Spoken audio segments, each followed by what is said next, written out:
હરે હરે બોલો સ્વામિનારાયણ ભગવાનની જય. ઘનશ્યામ મહારાજની જય. સત્સંગ, સત્યનો સંગ, એનું નામ સત્સંગ. સત્ય સિવાય બીજી વાત ન હોય. પરમ તત્વ પદને પામવા માટે ત્રણ વસ્તુ જરૂરી.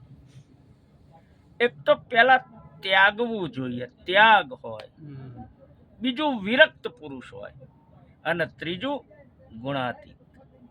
મહાપુરુષોનો મત છે ત્રણ વસ્તુ તમારા ભાગ્યને ફેરવી શકે. ત્રણ વસ્તુ એવી છે જે તમારા ભાગ્યને ફેરવી શકે. આ મહાપુરુષોનો મત. તો કે કઈ? પહેલી વસ્તુ કઠોર સાધના, ઉગ્ર તપશ્ચર્યા તમારા ભાગ્યને ફેરવી શકે, વિધિના લેખ ઉપર મેખ મારી શકે. જેવી રીતે ગોપાળાનંદ સ્વામીએ ધારેશ્વરના જંગલોમાં અને ભૂરા બાવાની ગુફામાં ઉગ્ર તપ કર્યું, સાધના કરી, અને એના બદલામાં ઈડરના ઠાકોર સાહેબ ગંભીરસિંહ મહારાજ જ્યારે ત્યાં ધારેશ્વરના જંગલમાં ગયા અને એ વખતે ગંભીરસિંહ મહારાજે કીધું, સ્વામીજી સ્વામીજી, તમે તો બચપનમાંથી પરચા પૂરો છો, હું તમારી પાસે એક આશા લઈને આવ્યો છું. મારી પાસે બધું જ છે પણ એક સંતાન નથી. આ કંઈક કૃપા કરો, કંઈક આશીર્વાદ આપો તો મારા પારણિયું બંધાય. ગોપાળાનંદ સ્વામીએ કીધું કે ઠાકોર સાહેબ, તમારા ભાગ્યમાં નથી, ભાગ્યમાં નથી. એટલે ગંભીરસિંહ મહારાજને થોડું ઓછું આવ્યું છે, આંખમાંથી થોડા ઝરહરિયા આવ્યા.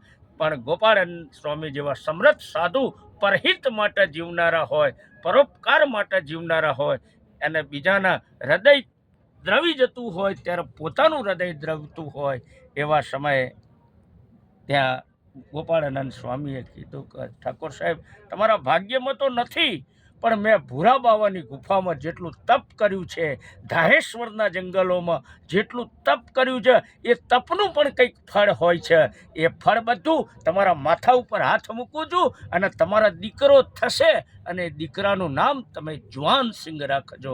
જો હવે અને આ ગોપાળાનંદ સ્વામીના આશીર્વાદ લઈને ઠાકોર સાહેબ ગયા છે. અને સમય પ્રમાણે એ મહારાણીનો સમય થયો ત્યારે દીકરો થયો છે, અને દીકરાનું નામ જુવાનસિંહ રાખ્યું. અને ગંભીરસિંહ મહારાજને આનંદ થઈ ગયો, કારણ કે આ તો નિર્વંશ જતું બચાવ્યું છે અને ઘણા વર્ષ પછી એમને પારણિયું બંધાયું.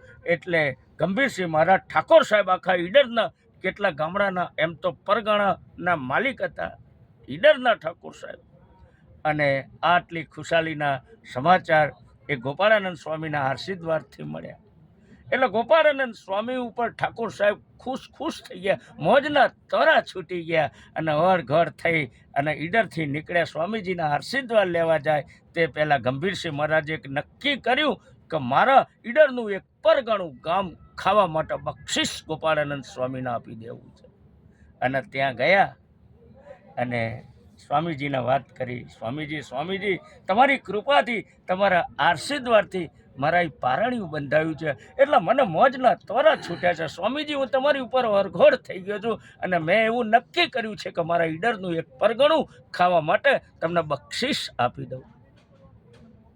ત્યારે ગોપાળાનંદ સ્વામીએ કીધું, ઠાકોર સાહેબ, તમે ગામ આપવાની વાત કરી છે ને, એનો બહુ તમારો આભાર, બહુ બહુ આભાર.